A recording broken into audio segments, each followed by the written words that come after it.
Bismillahirrahmanirrahim. Assalamualaikum warahmatullahi wabarakatuh. Bersyukur kepada Allah dengan mengucapkan Alhamdulillahirrabbilalamin. Bersalawat kepada Rasulullah dengan mengucapkan Allahumma sholli ala Sayyidina Muhammad wa ala alihi Sayyidina Muhammad. Pada kesempatan kali ini akan disampaikan yaitu materi perkenalan dulu di mata pelajaran Administrasi Sistem Jaringan di kelas 12. Karena di materi kelas 12 berkaitan erat dengan yang namanya hosting, maka materi awal yaitu pembahasan apa itu hosting dan apa itu domain. Karena hosting dan domain, kemudian website sangat berkaitan erat. Jadi dia tidak bisa dipisahkan satu sama lain. Apa itu hosting? Jadi hosting adalah layanan penyimpanan data digital berupa teks, gambar, atau video, di mana datanya akan disimpan di dalam server yang terhubung oleh internet, sehingga dapat diakses dari seluruh penjuru dunia. Jadi hosting adalah tempat penyimpanan data website ya. Data website-nya berupa apa? Bisa berupa teks, bisa berupa gambar, ataupun berupa video, kemudian berupa script codingan dari website-nya itu sendiri. Nah, datanya itu disimpanlah di dalam sebuah server yang terhubung ke internet, oleh internet, sehingga dapat diakses dari seluruh penjuru dunia. Berarti apa sih website itu? Website merupakan tampilan grafis sebagai bentuk penyajian informasi di internet. Contohnya, website sekolah kita yaitu smkn4bogor.sc.id, di mana bisa dilihat merupakan tampilan grafis, berarti penyajian informasinya berupa informasi sekolah ya. Kemudian contoh yang lain di sini ada website PJJ atau e-learning kita, tampilannya seperti ini. Bisa dilihat ada gambar, ada teks tentunya, dan lainnya. Nah, datanya ini tuh disimpan di tadi yang namanya hosting, yaitu sebagai tempat penyimpanan data websitenya. Ya, jadi kalau hosting tempat penyimpanan websitenya, kalau websitenya nanti merupakan tampilan grafis sebagai bentuk penyajian informasi di internet. Kemudian kalau domain apa? Jadi kalau domain ini merupakan nama yang diberikan untuk mengidentifikasi alamat IP Internet Protokol agar lebih mudah diingat. Karena tadi hosting itu disimpan di dalam sebuah server, tentunya server tersebut memiliki alamat IP address. Karena sebagai manusia kita memiliki kekurangan dalam menghafal alamat IP address server atau IP address komputer, maka di sini ada yang namanya domain, yaitu merupakan nama yang diberikan untuk mengidentifikasi alamat IP Internet Protokol agar lebih mudah diingat. Jadi IP Internet Protokol itu merupakan kumpulan nomor rumit yang ditetapkan untuk setiap komputer di dalam internet. Jadi setiap komputer tentunya memiliki alamat IP. Sebagai apa? Dia sebagai identitas si komputer tersebut di dalam internet. Contoh IP address. Contohnya misalkan IP-nya 36.92.248.137. Contohnya lain IP-nya 103.18.77.83. Kalau diibaratkan, alamat IP seperti sebuah jalan yang mengidentifikasi keberadaan komputer dalam internet dan membantu memberikan informasi ke beberapa komputer. Kalau dianalogikan seperti ini ya, jadi setiap komputer tentunya memiliki yang namanya alamat IP, yaitu Internet Protocol. Contohnya di sini ada 4 komputer dengan memiliki IP address yang berbeda. Jadi ketika dia ingin mengakses atau berkomunikasi dengan komputer tujuannya, maka dia tinggal mengetahui berapa IP address yang digunakan oleh komputer tersebut. Kenapa? Karena alamat IP merupakan kumpulan nomor rumit yang ditetapkan untuk setiap komputer di dalam internet ya, seperti yang sudah dijelaskan sebelumnya. Kemudian, bayangkan jika kita ingin mengunjungi beberapa website dan menghafal banyak nomor alamat IP tentunya akan sangat sulit, bukan? Tadi kan hosting itu disimpan di dalam sebuah server, di mana server tersebut merupakan tempat penyimpanan data websitenya. Pastinya servernya punya alamat IP address. Contohnya misalkan alamat IP address si server websitenya PJJ itu IP-nya 103.18.7783. Kemudian misalkan ada situs yang lain, terus misalkan situs sekolah kita, misalkan IP address-nya 3692248137. Kemudian misalkan situs yang lain juga, misalkan situs web TKJ, misalkan IP-nya sekian 193.168.195.127. IP ini itu sebenarnya alamat IP server hostingnya, yaitu tempat penyimpanan data websitenya. Karena kita sebagai manusia tentunya memiliki kendala dalam menghafal alamat IP.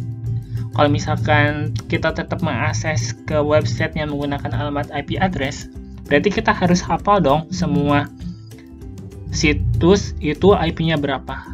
Kalau misalkan dia situsnya cuma 1 atau 2, mungkin bisa kita hafal alamat IP address-nya. Tapi bayangin kalau misalkan situs yang kita bakal diakses itu situsnya banyak, tentunya akan sangat sulit jika kita harus menghafal alamat IP tersebut. Maka dari itu, domain ada. Saat komputer membutuhkan alamat IP ya, untuk mencari keberadaannya atau lokasinya, kita hanya perlu menggunakan yang namanya alamat domain. Contohnya, misalkan kita mau akses situs sekolah, kita tidak perlu mengakses alamat IP server website sekolah, kita hanya mengakses dengan menggunakan alamat domainnya. Contohnya di sini smkn4bogor.sch.id. Berarti kesimpulannya dapat dikatakan bahwa domain adalah alamat sebuah website. Terkait domain, kepemilikan domain bersifat siapa cepat dia dapat. Semakin unik dan singkat nama sebuah domain, semakin tinggi pula kepopuleran web atau blog yang dirujuk oleh domain tersebut. Kenapa bersifat siapa cepat dia dapat? Karena untuk memiliki domain, kita harus melakukan order atau membeli domain tersebut ya. Untuk order domain, kamu ordernya di penyedia layanan domain hosting.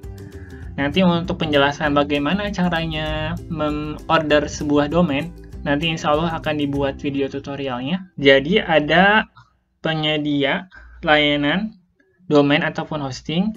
Contohnya kalau di Indonesia ada Niaga Hoster, ada lagi Hostinger dan sebagainya. Jadi ketika kita ingin melakukan order domain, yaitu sebagai alamat dari website yang akan kita buat, kita harus order ke penyedia layanan domain tersebut. Karena sifatnya siapa cepat dia dapat, contohnya nih, misalkan saya mau order domain jaki.com. Tapi karena domain tersebut sudah diorder sebelumnya oleh orang lain, maka Bapak nggak bisa memiliki domain tersebut karena domainnya sudah dimiliki sama orang lain. Jadi dia sistemnya siapa cepat dia dapat. Jadi kalau misalkan kamu punya ide nama domain atau nama alamat website yang nantinya kamu buat, kamu harus cepat-cepat melakukan order domain tersebut. Tentunya ada caranya juga ya dalam memilih nama domain yang baik sehingga dapat mudah diingat oleh si pengunjung website. Untuk contoh domain, contohnya seperti apa? Contohnya di sini, contohnya domain sekolah smkn4bogor.sch.id. Di sini domain terdiri dari beberapa bagian ya, sudah dijelaskan di materi kelas 11, materi data mengenai domain. Di sini saya coba bahas secara sekilas kembali, mengulang kembali. Di sini ada ID. ID ini berarti menunjukkan domain tersebut berada di negara apa, ataupun bisa dibilang sebagai kode ya, kode domain dari sebuah negara, karena setiap negara punya kode yang berbeda-beda. Contohnya karena kita di Indonesia, maka domainnya akhirannya .id. Kemudian di sini ada SCH. SCH ini disebut dengan top level domain. SCH berarti diperuntukkan untuk domain sekolah. Jadi TLD ini berfungsi sebagai identitas bahwa domain tersebut diperuntukkan untuk website apa. Jadi misalkan kita tidak tanpa perlu melihat websitenya karena domainnya SCH, oh berarti domainnya domain sekolah. Contohnya di sini domain sekolah kita ya, smk4bogor.sch.id, berarti domain smk4 Bogor, alamatnya smk4bogor.sch.id. Kenapa SCH? Karena diperuntukkan untuk domain sekolah. Contohnya lain, di sini ada domain namanya malasngoding.com. Berarti kalau .com berarti diperuntukkan oleh umum ya, oleh siapa saja boleh melakukan order domainnya. Di sini bisa dilihat ya, nama domainnya sangat unik sekali ya, malasngoding.com. Mungkin tujuan dari si pemilik websitenya, kenapa websitenya menggunakan alamat domain tersebut, mungkin agar lebih familiar atau lebih mudah diingat oleh si pengunjung websitenya. Kemudian bisa dilihat kalau dari sisi isinya sih, bahwa web ini memang diperuntukkan untuk orang yang memang mau belajar pemrograman web, karena di sini websitenya ini banyak banget tutorial mengenai pemrograman web design, dan mobile app dan sebagainya. Jadi bisa dilihat ya, seperti penjelasan sebelumnya, semakin unik nama domainnya, semakin beda dengan yang lain tentunya, buat menarik banyak pengunjung websitenya. Untuk lebih mudahnya, berikut gambaran dari hosting, website, dan domain ya. Jadi kalau diibaratkan nih, hosting itu ibarat lahan, jadi sebagai tempat penyimpanan datanya. Kalau rumah pasti harus punya lahan dong. Kalau nggak punya lahan, bagaimana caranya dia bisa bikin rumah kalau nggak punya lahan kan? Jadi hosting itu diibaratkan sebagai sebuah lahan, yaitu sebagai tempat penyimpanan datanya. Sedangkan website itu diibaratkan sebagai rumah, yaitu tampilan grafis untuk informasinya. Sedangkan papan alamat rumah adalah sebagai domainnya, yang merupakan alamat sebuah website. Jadi bisa dianalogikan bahwa hosting yaitu sebagai lahan rumah ya, tempat nyimpen rumahnya, tempat berdirinya rumah. Si rumahnya itu sebagai websitenya, tampilannya, grafisnya, sedangkan alamat rumahnya itu sebagai domainnya, yaitu alamat sebuah website. Jadi kesimpulannya, hosting itu tempat penyimpanan data website, kemudian website adalah tampilan grafis, informasi, yang terdiri dari teks, gambar, video, dan sebagainya, bertujuan untuk menyampaikan informasi ke hal publik atau orang lain. Kemudian domain adalah alamat dari sebuah website. Untuk melakukan order domain, kita harus melakukan order ke penyedia layanan hosting atau domain, karena domain bersifatnya kepemilikan ya, jadi kita harus melakukan order domain tersebut sebagai alamat website yang nantinya kita akan buat.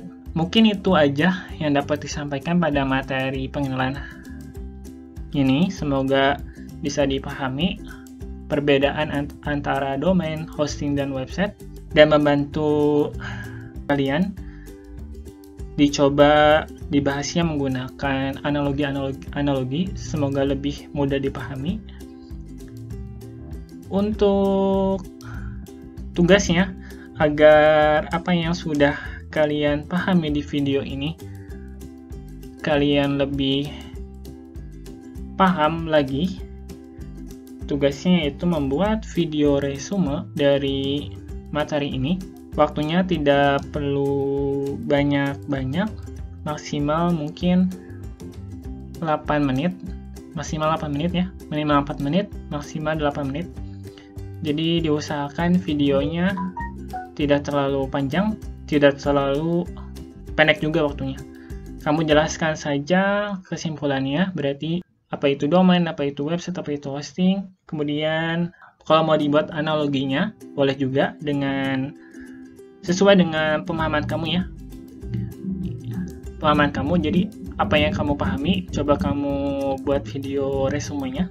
Kemudian kalau sudah selesai, dikirimkan ke LMS sekolah. Mungkin itu aja yang bisa dapat saya sampaikan. Kurang lebihnya mohon maaf. Kesalahan mutlak dari diri Bapak pribadi. Kesempurnaan hanyalah milik Allah Subhanahu wa Ta'ala. Sekian, Assalamualaikum warahmatullahi wabarakatuh.